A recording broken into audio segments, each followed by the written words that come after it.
kusoo dhawaada xubinta maanta oo kale maxaa dunida ka dhacay. Hay maanta waa Arbaco taariikhduna waa 13 bisha February sanada 2019 waa maalinta 44 ee sanadkan waxaa sanadkan ka harsan 321 cisho. Dhacdooyinka maanta oo kale dunida ka dhacay waxaa kamid ah maanta oo kale sanadii 2009 madaxweynaha xilligaas ee Soomaaliya Sheekh Shariif Sheekh Axmed ayaa ra'iisul wasaare u magacaabay Cumar Cabdirashiid Cali Sharmaarke. maanta oo kalena sanadii 2010 Saalax Badbaado oo ka tirsanaa xildhibaanada baarlamaanka xilligaas ayaa al-shabaab ku soo bandhigeen suuqa Bakaara waxaana uu ku dhawaaqay inuu isaga baxay dawladda Soomaaliya oo ku biiray al-shabaab. Saalax Badbaado oo mar dambe isqarxiyay sanadkaas ayaa laga waayay hotel uu Muqdisho ka deganaa. maanta oo kalena sanadii 2013 waxaa magaalada Muqdisho ku geeriyooday Allah u naxariistay gudoomiyaha ururka Ahlus Sunna wal Jamaa Sheekh Maxamed Yuusuf Xeefow.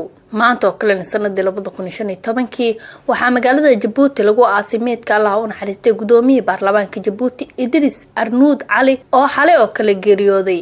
maanta oo kale sanadii 2016 al-shabaab ayaa markii ugu horeysay sheegtay mas'uuliyadda qaraxii sanadkaas ka dhacay diyaaradda Daalo oo hawada ku jirtay.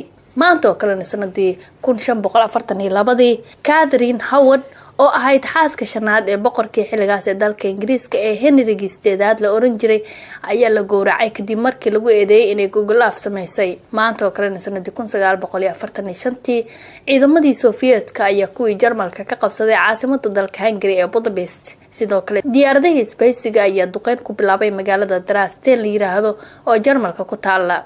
maanta oo kale sanadii 1960 Faransiiska ayaa tijaabiyay bamkoodii ugu horeeyay ee atomic ka samaysan.